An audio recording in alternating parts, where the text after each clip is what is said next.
Hi everyone. So in this monthly kind of video, I'll be sharing the behind the scenes look at what it takes to build a podcast from the ground up without the fluff. Firstly, I'll get into the journey. So the journey is I started this podcast in May of 2020. That's when I published my first episode, and it was probably not a very good episode, my first episode that I published. Versus now, I've completely changed the trajectory of my life, and I have like been putting myself more out there, putting myself more in the camera. So it changes your way of doing things, it changes your whole mindset around doing things.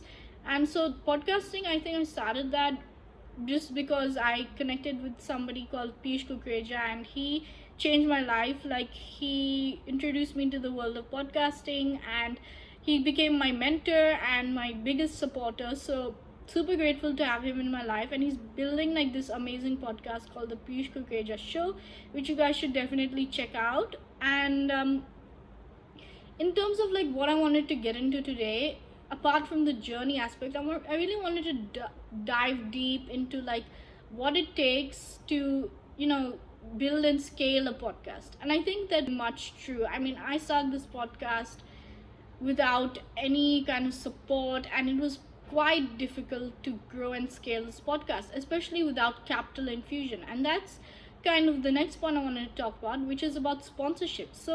I did explore the sponsorships for my podcast, but the thing is, I realized that either I was getting lowballed, or I was getting very high prices for the amount of stats that I had, or B, I had to have a very sustainable way to get guests. And at that point of time, I didn't have much of a network, and I didn't have enough people that I knew that I could keep interviewing on a regular basis. And so it became very hard to sustain that kind of sponsorship model for the podcast. Obviously, it's something I'm looking to explore in the future, perhaps when I get more credibility and when I can build this podcast up even more. And so I think one of the other key things I've been trying to focus on is getting capital infusion, in terms of applying to these non-strings attached grants, or just any kind of grant programs that could really help to take the podcast to the next level. So I did that. I sat on the Emergent Ventures grant application form for I think 2 months or so, and then I actually applied for that program and I got rejected.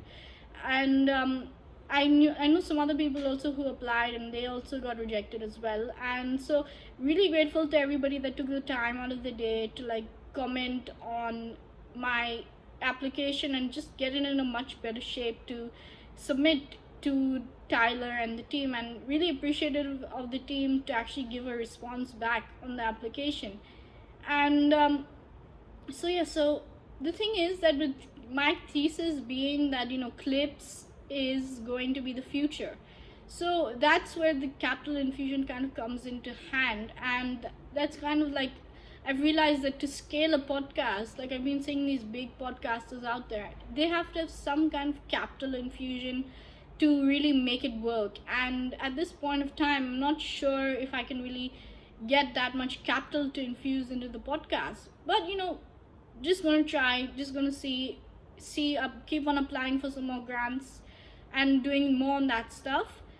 And then I guess the second thing I wanted to talk about is really having this community approach. If you have a community behind you, it's gonna be super helpful. They can help to support you, they can rally you, they can build you up.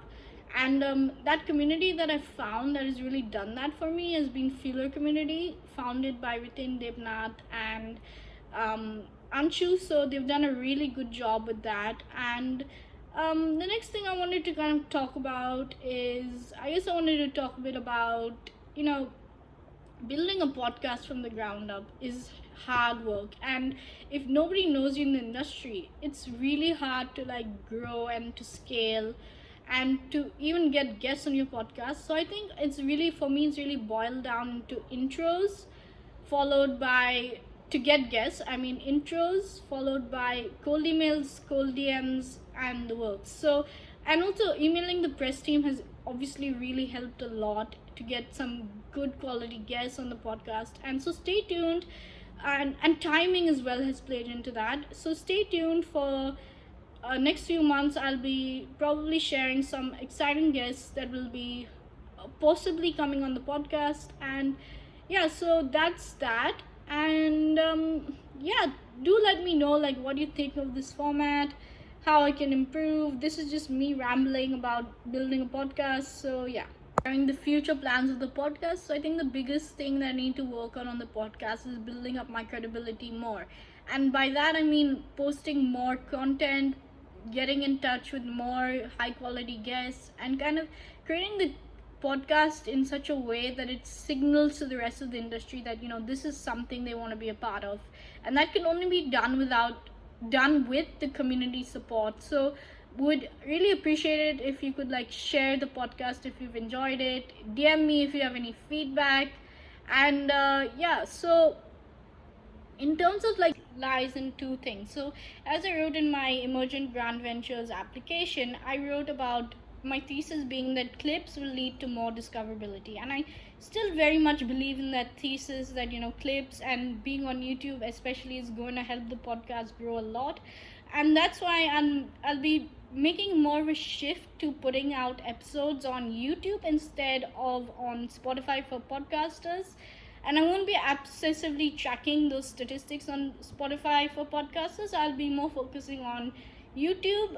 So I think that's one key thing that's going to be shifting moving forwards. And I think the second thing shifting moving forwards is going to be my focus on applying for these no strings attached kind of grant programs to really take the podcast much further. I think with capital is the only way that it can grow right now.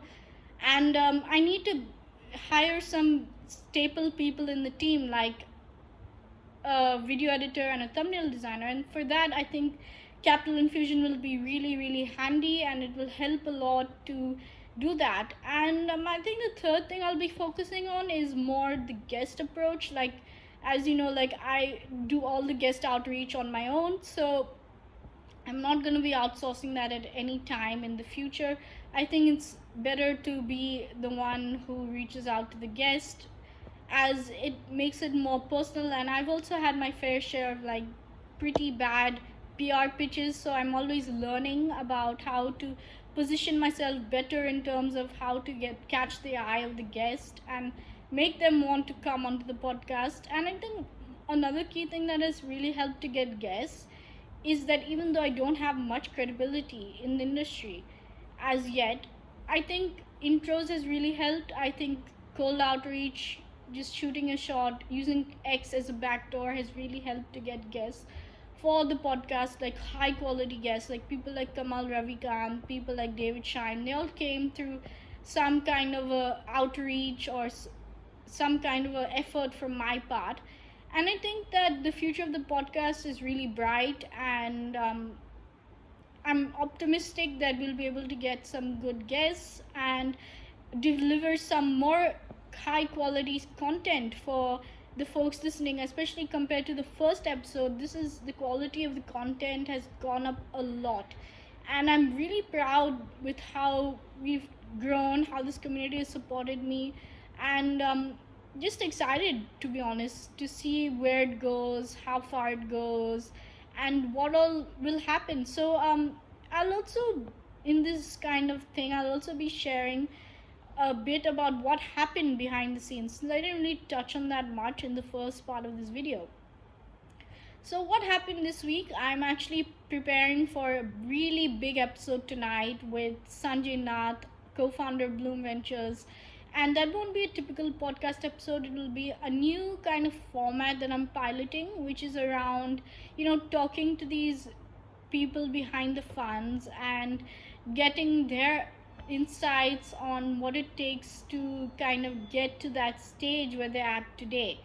And so that's the focus of this week. And also prepared for an interview yesterday with Arun of YE Stack, a venture studio with a really interesting kind of viewpoint and thesis kind of to support young founders. So We talked a lot about how they attract young founders, like where they see the next wave of young founders emerging from, things like that. So yeah, stay tuned. A bunch of epic content coming your way. And if you have any guest recommendations, suggestions, like always feel free to drop me a DM. I'm usually responding to most of my DMs unless they are like some spam or like some do you want to improve your cold DM outreach kind of process, then I don't really respond to those kind of DMs. But if you're sending DMs like regarding like critical feedback on the podcast or just love support, anything, yeah, like feel free to share. And yeah,